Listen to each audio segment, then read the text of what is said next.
Eu falo que esse vídeo ele é o segredo dos atletas de elite, o segredo dos atletas campeões, porque realmente ele vai explicar um dos fatores que faz com que os atletas de elite se destaquem dos atletas que não são elite. Então, mesmo que você seja um corredor amador que quer correr um pouco melhor, você precisa dar atenção a todos esses aspectos que eu vou trazer aqui hoje para vocês. A questão é o seguinte, galera. Os corredores de alta performance, eles não correm e treinam de forma desorganizada. Eles correm, treinam de forma literalmente organizada, passando por fases e por etapas específicas que vai fazer com que a performance deles melhore. E hoje eu vou te mostrar um pouquinho do trabalho que rola nos bastidores com os treinadores que realmente utilizam a periodização do treinamento para se basear e coordenar as cargas de treino dos seus atletas. Então, senta, vem comigo, que eu tenho certeza que você vai sair daqui muito melhor do que você chegou. Para você ter sucesso na corrida, você precisa de organização. Você precisa desenvolver algumas habilidades em específico. Eu já trouxe vários vídeos aqui no canal falando um pouquinho sobre quais são os biomarcadores que você precisa melhorar se você quiser fazer com que sua corrida evolua. VO2 máximo, economia de corrida, limiar de lactato, a parte da resiliência mental. Todos esses aspectos aqui são aspectos importantíssimos quando nós vamos falar sobre treino de corrida. Então hoje nós vamos falar um pouquinho sobre a organização dos treinos de forma anual, de ciclo de 12 meses. Isso poderia ser replicado para um ciclo de 2 anos, isso poderia ser replicado para um ciclo olímpico, que são 4 anos. Enfim, cada atleta, cada treinador pode explorar a periodização do treinamento da maneira que melhor entender e julgar necessário. Muitas vezes eu pego atletas com 6 meses para fazer a preparação dele, então eu preciso fazer uma distribuição das cargas de treino ali, talvez antecipar uma fase, acelerar outra fase, enfim, essa missão aí são os seus treinadores ou o treinador, né, que tá te passando o treino, e aí obviamente é isso que eu quero trazer aqui para vocês, tá bom? Vem para minha tela do computador que eu montei alguns slides aqui bem interessantes, eu vou explicar por A mais B cada etapa que você deve colocar dentro do seu plano de treino se você quiser evoluir na corrida. Aqui, galera, periodização anual de treinos de corrida e força vai trazer uma visão para vocês sobre como vocês podem se comportar ao longo dos 12 meses, tá bom? E não necessariamente esse ciclo de treinos aqui começa em janeiro e termina em dezembro. Vocês vão entender daqui a pouquinho, tá bom? São 4 fases. Tá? Já abrimos a primeira aqui, são 4 fases que você tem que passar. A fase número 1, nós chamamos ele de período preparatório geral, ou a famosa base. Na base, nós desenvolveremos as habilidades de força e resistência. E aqui eu deixei algumas atividades relacionadas que a gente pode explorar dentro do período da base. Então, rodagens mais longas, tiros mais longos, exercício de força combinado com corrida. Então a galera faz um circuitão de treino de força e depois sai para fazer uma rodagem. Tiros na subida também é uma das habilidades que a gente pode explorar ali dentro do treinamento nessa fase do período de base. As zonas de treinos mais exploradas nessa fase é a zona 2, a zona 3 e a zona 4. Zona 2 e 3 para fazer longão e fazer rodagem, e a zona 4 para fazer os tiros mais extensivos, né? Um possível estímulo de treinar sem a suplementação também é uma estratégia, você faz a privação do corpo do carboidrato, mas isso aqui é para atletas um pouquinho mais avançados, convenhamos, né? Você faz o atleta privar o uso de carboidrato, o uso de suplementação nesse período, então ele vai treinar devendo. Depois você pode voltar à suplementação e obviamente é na fase subseguinte, depois eu vou mostrar aqui para vocês. Dá também para a gente explorar o treinamento em grupo, até porque os treinos vão ser longos, vão ser bastante parecidos, não há uma diferenciação se a pessoa corre o 5, corre o 10, corre o 21 ou corre a maratona. Dá para treinar todo mundo em grupo, é um momento legal, dá para trabalhar aí também essa parte social junto com a galera. Combinado? Então, período de base normalmente acontece em dezembro e janeiro, tá? dentro do ciclo que eu monto para os meus alunos. Por quê? Porque em dezembro eu quero que eles façam alguns treinos ali e chegando no período festivo, Natal, Ano Novo, eu posso deixar eles um pouco mais à vontade. Então são treinos que dá para fazer sozinho, dá para fazer em grupo e quando a assessoria entra em recesso, eles conseguem realizar os treinos aqui por onde quer que esteja. Certo? Professor, mas eu vou correr a São Silvestre, dia 31, então o teu ciclo não é igual a esse, a tua periodização não é igual a essa, o teu período competitivo estendeu um pouquinho mais, então a tua base vai ser em janeiro, fevereiro, um pedacinho de março, mais ou menos, tem que entender isso, não vai achando, galera, que os atletas, eles correm o ano inteiro forte, não é assim que funciona.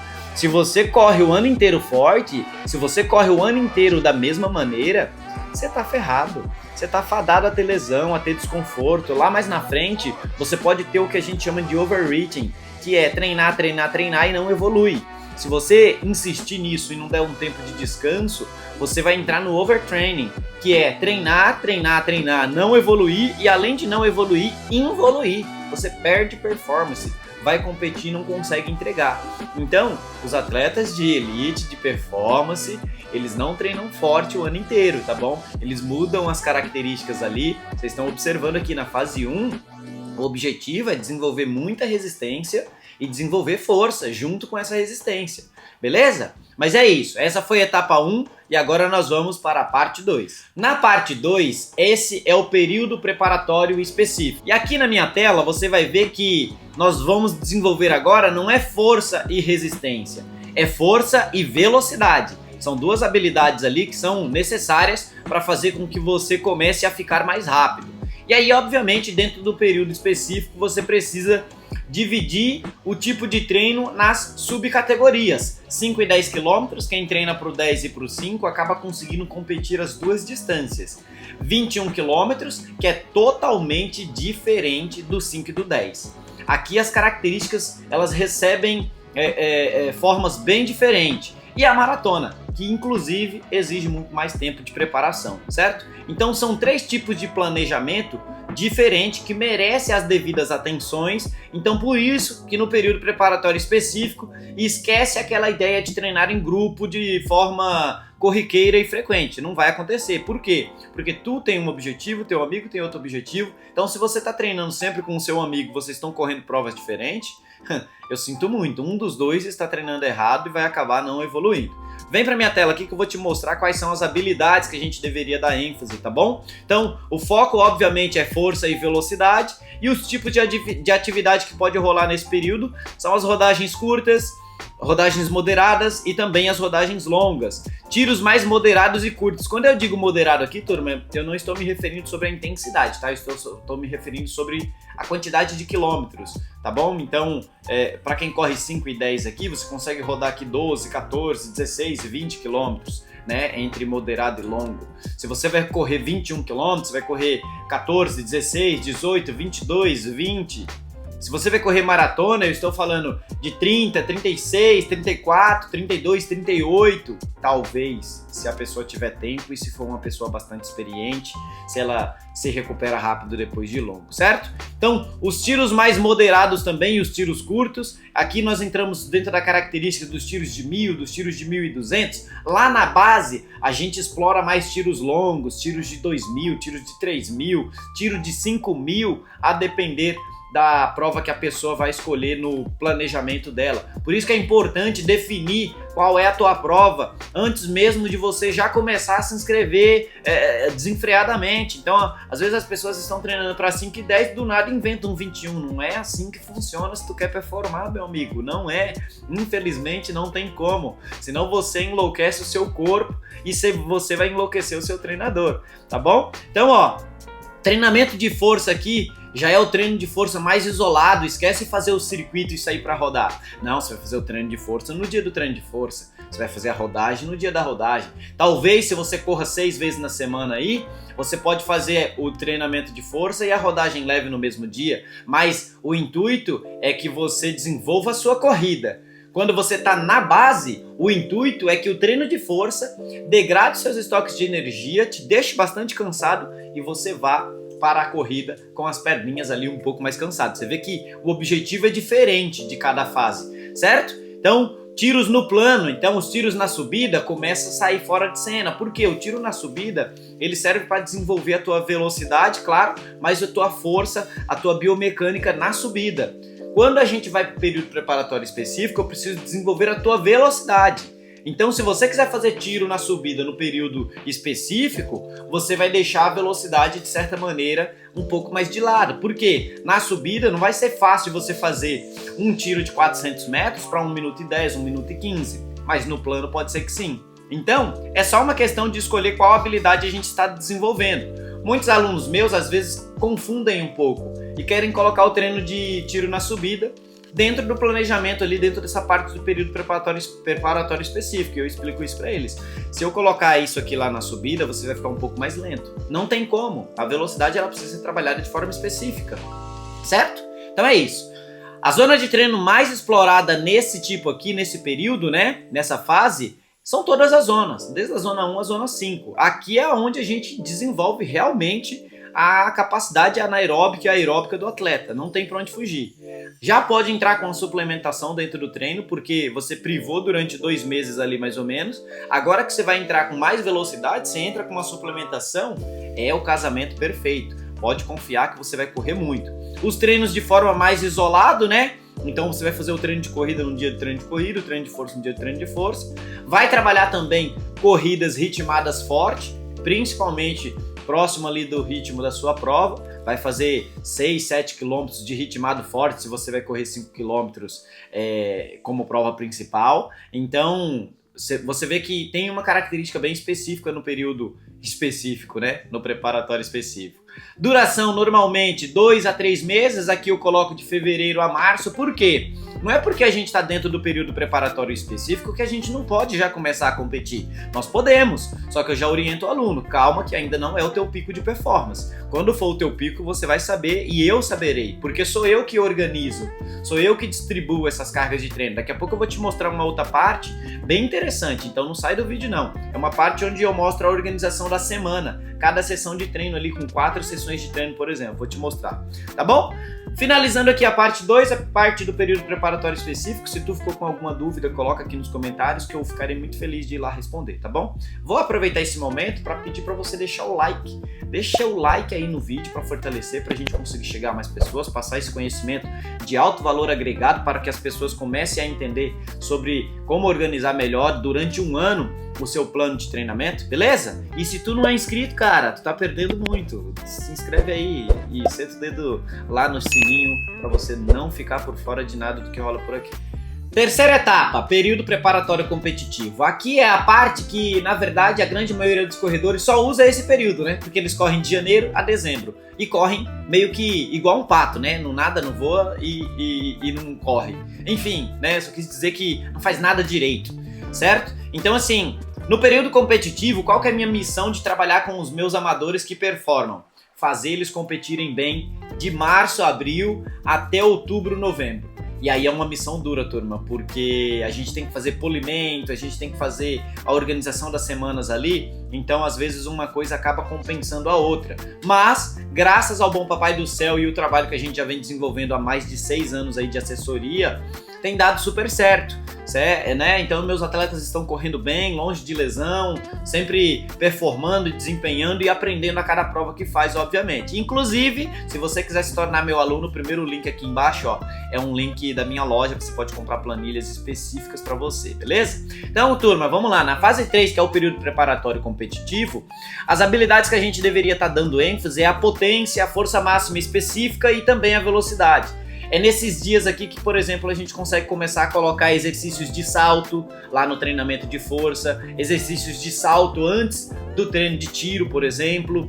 Os tipos de atividade, ó, o objetivo, obviamente, nesse período é fazer a manutenção da performance que já foi desenvolvida. Você construiu a base, você desenvolveu a parte específica da prova que você quer fazer. agora nós vamos fazer a parte da manutenção. Tiros curtos e rápidos, na academia realizar poucas repetições e ter mais carga, a velocidade de execução desses movimentos na academia tem que ser mais rápido, os exercícios de salto, como eu acabei de falar, eles entram aqui dentro desse período, a suplementação para performance específica, betalanina, blend de carboidrato, gel, pré-treino, pós-treino, tudo isso aqui já começa a entrar na parte específica, é aqui que você deveria se suplementar e não o ano inteiro, beleza? Corridas ritmadas fortes também reforça aqui no período competitivo, até porque assim, o cenário ideal seria que o atleta competisse 1 a 2 vezes por mês. Por quê? Porque os outros finais de semana ele tem que usar para fazer um longão bem forte ou um ritmado próximo a ritmo de prova, certo? E aí, obviamente, que eu disse, duração aqui de abril até outubro é tempo pra caramba para manter essa galera competindo bem e, como eu disse, estamos acertando com o pé direito. Agora, você sabe qual que é a 4ª etapa? Eu vou dar um tempinho aqui e você pode colocar aqui nos comentários, tá bom? Qual que você acha que é a 4ª etapa depois do competitivo? O que vem depois do período competitivo? Coloca aí nos comentários. Se você falou período de transição, você falou certo, tá bom? O período de transição basicamente dura em torno de 4 semanas, serve para um descanso e uma preparação para o ciclo seguinte. Normalmente acontece ali entre novembro e dezembro, né? A depender de como é o plano de cada atleta. Mas a ideia aqui, obviamente, é desencanar um pouco da corrida, desintoxicar um pouco a mente, porque a gente sabe que a corrida ela nos ajuda muito. Só que se você não souber lidar com ela ao longo prazo, com 3, 4 anos de corrida você vai estagnar, você não vai querer mais e tudo mais. Então eu tenho essa sensibilidade, porque eu já passei com isso quando eu era atleta, de fazer com que os meus alunos compreendam isso o mais rápido possível. Libero eles aqui para jogar um futebol, quem gosta de jogar um futebol, quem gosta de jogar outras modalidades esportivas. Aqui é um momento ideal, porque os treinos na planilha serão treinos mais leves, serão só rodagens, alguns fartleks, mas coisas bem mais tranquilas, entendeu? Então, são 4 etapas. A etapa 1 é o período de base. A etapa 2 é o período preparatório específico. Tu escolheu um tipo de prova, precisa trabalhar de forma específica. A etapa 3 é a etapa competitiva. E a última etapa é a etapa de transição. Muito bem distribuído ali. Você vê que a base dura mais ou menos 2 a 3 meses, a parte do período específico 2 a 3 meses, a parte do competitivo uns 4 meses e a parte do período de transição 1 a 2 meses ali, a depender de como você organiza. Certo? Bom, estamos chegando ao fim do vídeo, mas eu ainda quero mostrar uma coisa para vocês aqui na tela do meu computador, perdão. O que acontece? Eu trouxe um artigo aqui, né, que mostra um pouquinho sobre a periodização do treinamento. Então tem ciência por trás disso, tá? Não é só coisas da cabeça não, isso aqui não é organizado de forma aleatória, certo? Então aqui, ó, esse é um artigo, né, que fala sobre modelos de periodização, é até de uma faculdade portuguesa. Então olha só, lembra que eu falei para você que eu ia trazer como organizar ali dentro da semana? Aqui na tela você tá vendo esse modelo Tetra, né? Que são 4 sessões de treino ali com algumas porcentagens. Dá para você ver no número ali, certo? Que é o seguinte, você, por exemplo, no primeiro dia faz um treino mais moderado, 50% mais ou menos da carga, aí depois você vai para 100% da carga no segundo treino, no terceiro treino você vai descansar. E no quarto treino poderia ser uma competição aqui, você vai bem próximo do seu 100% também. Observa que a gente faz um moderado, faz um intenso, depois faz um leve, aí faz um muito intenso, aí faz um leve, aí faz 2 muito intensos. Isso é a periodização, é brincar com esse jogo, certo? Aqui mais embaixo, ó, deixa eu descer e tirar essas propagandas aqui que tá chato pra caramba. Mas vamos lá, ó. Você vê aqui, ó, em meses, certo? Você vê em meses aqui, ó, a distribuição, ó, período preparatório, período competitivo e o período de transição. Tá vendo? Aqui ele só traz esses 3 períodos, certo? Então no período preparatório ali já está dividido entre base e período preparatório específico. Estranho, mas muito importante você pensar e introduzir isso dentro da sua organização de treino. Caso contrário, você não vai conseguir performar. E às vezes você olha o atleta correndo rápido, o atleta de elite, e você acha que ele faz mágica. Não, ele não faz mágica. Tem ciência por trás. Beleza? Tu gostou do vídeo? Gostou mesmo? Sem maldade? Sem brincadeira? Coloca aí nos comentários para eu saber que você veio até o final. Aproveita, deixa o like, se inscreve no canal se ainda não é inscrito e ativa o sininho para não ficar por fora de nada, beleza? Tamo junto, obrigado por ter vindo até aqui, tá? Até um próximo e não sai do vídeo, tem outros aqui ó, aparecendo para você. Valeu!